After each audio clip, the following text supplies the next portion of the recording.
वर्तमान में भारत में साधु संतों को बदनाम करने का एक दौर सा चल पड़ा है।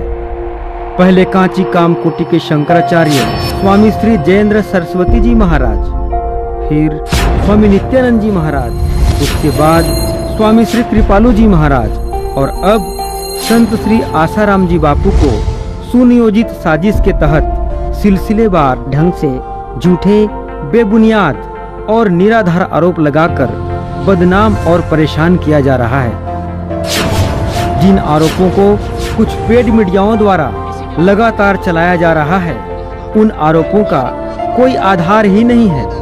उन झूठे, बेबुनियाद आरोपों की वास्तविकता क्या है? जिन आरोपों के चलते आज संत आसाराम जी बापू जेल में हैं, उन आरोपों में कितनी सच्चाई है, ये जानना भी आज बहुत जरूरी है। आइए देखते हैं इन आरोपों की पोल। Point number 1। दिल्ली के कमला नगर थाने में एफआईआर में लड़की के द्वारा छेड़खानी का आरोप लगाया गया, लेकिन मीडिया तो बापू को बलात्कारी बताकर दिन रात लोगों को गुमराह करती रही। 15 अगस्त का जो आरोप लगाया है कि 15 अगस्त को उस लड़की के साथ आसाराम ने बलात्कार किया, इसी आश्रम के अंदर बाबा ने भूत प्रेत का इलाज कराने के बहाने उसे अपने कमरे में बुलाया और उसके साथ फिर बलात्कार किया।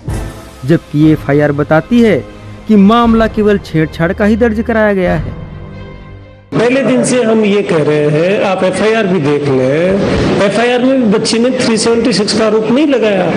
हम बार बार ये कह रहे हैं कि मेडिकल रिपोर्ट जो दिल्ली से आई है हमारे पास, मेडिकल रिपोर्ट में भी किसी भी तरह से 376 के आरोप के पक्ष में कोई एविडेंस नहीं है।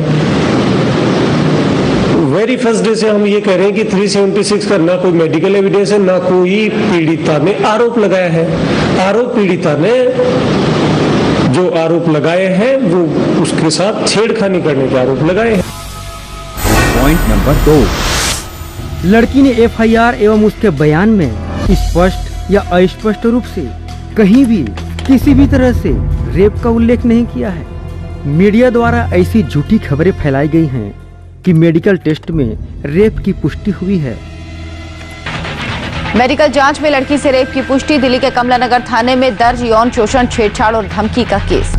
मेडिकल में यौन शोषण की बात सही पाई गई, जबकि वास्तव में मेडिकल टेस्ट में रेप की पुष्टि नहीं हुई है। हम बार बार ये कह रहे हैं कि मेडिकल रिपोर्ट जो दिल्ली से आई है हमारे पास, मेडिकल रिपोर्ट में भी किसी भी तरह से 376 के आरोप के पक्ष में कोई एविडेंस नहीं है। Point number 3। मीडिया चिल्लाती रही कि छिंदवाड़ा गुरुकुल की वार्डन शिल्पी फरार है। पुलिस आसाराम की इस राजदार की तलाश में जुटी हुई है। पिछले 6 दिनों से उसे देश भर में तलाशा जा रहा है, लेकिन शिल्पी इतनी शातिर है कि पुलिस के हाथ नहीं लग रही है। लेकिन देखिए जोधपुर के डीसीपी अजय पाल लांबा का बयान, जो मीडिया के गलत व तथ्यहीन खबरों का पोल खोल रहे हैं। आज भी यही कह रहे हैं कि शिल्पी से शीघ्र जोधपुर पुलिस इन्वेस्टिगेट करेगी। सर, क्या वहां तक पहुंच चुके शिल्पी से जब भी पुलिस को अनुसंधान करना होगा उसी समय शिल्पी से अनुसंधान किया। हमारी जानकारी में सारे तथ्य हैं कि कौन कहां हो सकता है, और जब भी जरूरत होगी वहां उनसे अनुसंधान। Point number 4। मीडिया पूरे देश को गुमराह करती रही कि बापूजी की अश्लील वीडियो सीडी और मोबाइल क्लिप मिली है। अश्लील वीडियो सीडी और मोबाइल क्लिप के नाम पर गुमराह करती रही मीडिया, जबकि अहमदाबाद से कोई सीडी बरामद नहीं हुई है। विशेष बात यह है कि शिवा ने माना है कि उसके पास आसाराम की कई सारी इस तरह की वीडियो क्लिप्स हैं और उन वीडियो क्लिप्स की उसने कई सारी सीडीज भी तैयार की हैं। आसाराम के खास सेवादार शिवा के इस खुलासे के बाद पुलिस उसे लेकर अहमदाबाद गई। शिवा के अनुसार उसने आसाराम की बनाई वीडियो क्लिप्स और सीडी अहमदाबाद में ही छिपा कर रखी हैं। जोधपुर के डीसीपी अजय पाल लांबा ने मीडिया की इस करतूत को गलत और तथ्यहीन बताया। अभी तक पुलिस के पास में कोई सीडी नाम की कोई चीज नहीं है, ना कोई ऐसी बातचीत सामने हुई। हाँ बिल्कुल, ये आधारहीन तथ्य है। इस तरह का कोई सीडी पुलिस के पास नहीं। लेकिन सर कोई मूवी या वीडियो क्लिप, ये तथ्यहीन बातें हैं। अहमदाबाद से आपने सीडी बरामद की है, ये गलत बात है, ये गलत बात है। कि अहमदाबाद से कोई सीडी बरामद हुई हो, ये तथ्यहीन बात। Point number 5। शिवा के मोबाइल को फोरेंसिक जांच के लिए भेजे जाने की झूठी बात मीडिया द्वारा प्रचारित की गई। आसाराम की सेवादार शिवा के मोबाइल फोन को फोरेंसिक जांच के लिए भेजा गया। इसकी भी पोल जोधपुर के डीसीपी अजय पाल लांबा की जुबानी सुनिए। सर क्या जो फोन जो कहा जा रहा शिवा के पास में था, शिवा का मोबाइल आपने लिया है, उसको जांच के लिए भेजा है? हम सक्षम है उस जांच को करने के लिए। हमने कहीं कोई इंस्ट्रूमेंट किसी जांच के लिए बाहर नहीं भेजा। Point number 6। शिवा को बापूजी का राजदार बताकर कई दिनों तक मीडिया बड़े जोर शोर से कुप्रचारित करती रही, ब्रेकिंग न्यूज बनाती रही, पर आखिर में क्या मिला? खोदा पहाड़, मिली चूहिया। अरे चूहिया भी नहीं मिली। सुनिए शिवा की जुबानी। बापूजी कभी किसी लड़की से एकांत में मिलते नहीं हैं। हम 8 साल से गुरुजी के साथ रहता हूँ, ऐसा कुछ हुआ नहीं है, पर कहीं ना कहीं ये सेटिंग किया हुआ है। मेरे पास ऐसा कोई सबूत नहीं है। मारा धमकाया कि जो हम बोले वो आपको बोलना है। मेरे पास कोई सीढ़ी नहीं है। तो जिस सेवादार शिवा के नाम पर कहीं ना कहीं पुलिस ढेरों दावे कर रही थी, तमाम तरह की जोधपुर पुलिस इशारे कर रही थी, इन्वेस्टिगेशन की बातें कह रही थी, वो शिवा जब मीडिया के सामने आया, क्या कुछ उसने कहा? बापूजी कभी किसी लड़की से एकांत में मिलते नहीं हैं, और वो लड़की ने मेरे खिलाफ आरोप लगाया था कि शिवा ने अंदर भेजा था, और बाद में शिवा ने धमकी दी कि बाहर जाके कुछ बताना नहीं। मैंने कोर्ट में सब मेरे सारे सबूत पेश कर दिए है कि मेरे पास ऑलरेडी टिकट है। 8 बजे की 7 बजे वहां से निकल गया था मैं, 6:45 बजे निकल गया था। 8 बजे की मेरे पास टिकट है, और सारा मैंने उनको मेरे अगर टिकट से भी नहीं माने तो मेरे मोबाइल की कॉल डिटेल है पूरी, मेरा नंबर पूरा चाहे तो ले सकते हो, उसकी कॉल डिटेल निकाल सकते हो। मैं बाकायदा इस केस में कहीं हूँ ही नहीं। बाकी मैं कम से कम 8 साल से गुरुजी के साथ रहता हूँ, ऐसा कुछ हुआ नहीं है। और बाकी उसके बाद में भी मैंने सुना कि उसको ये हादसा हुआ, उसके बाद अगर कोई लड़की रहती तो ये वहां रुकती नहीं, एक कदम भी पैर चप्पल भी नहीं पहनती और तुरंत भाग जाती, माँ के पास रोती, बाप के पास रोती। लेकिन रात को रुकी, फार्म हाउस के मालिक के लड़के के साथ खेली, खेलने के बाद उनके बच्चों को 200 रुपया भी दिया। फिर फार्म हाउस का मालिक छोड़ने जा रहा है 9-10 बजे तक, तभी कुछ नहीं बोल रही। जो सच है वो हम इसलिए सामने ला रहे हैं क्योंकि जोधपुर पुलिस दावे कुछ और कर रही थी और दावों के पीछे की सच्चाई कुछ और निकल रही है। हम वो सच सामने ला रहे थे। बापूजी कभी किसी लड़की से एकांत में मिलते नहीं हैं।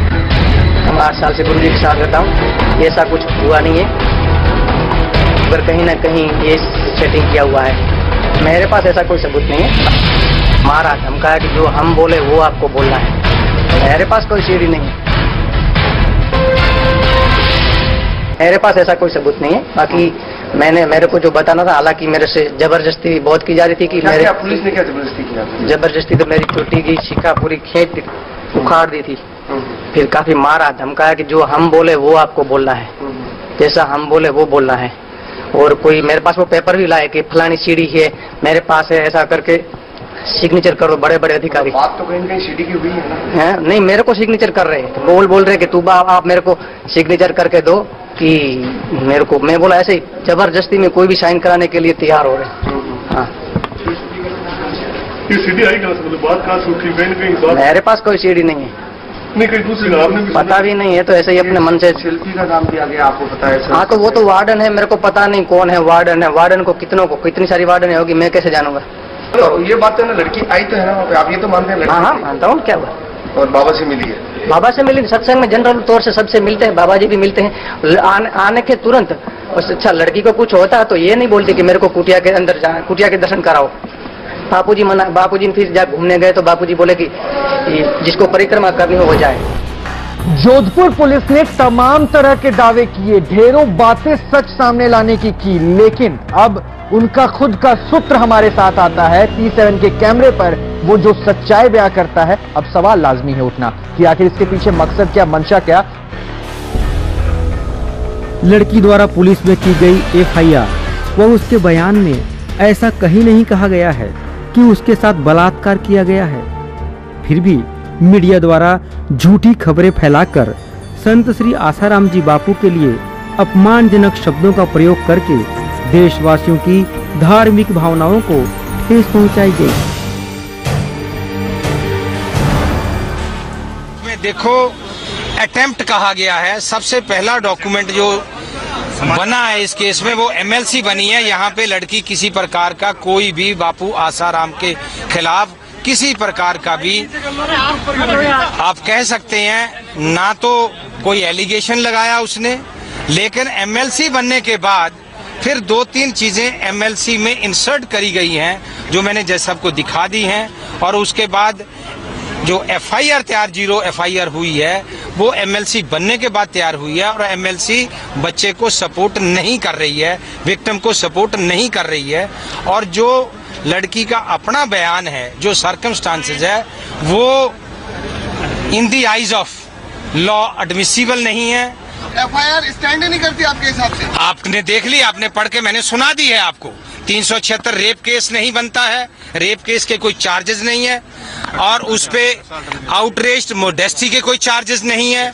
अटेम्प्ट, जो अटेम्प्ट वाली बात है उस पे अगर अटेम्प्ट है तो बेलेबल ऑफेंस बनता है। फिर उनको अरेस्ट किस बात के लिए किया है?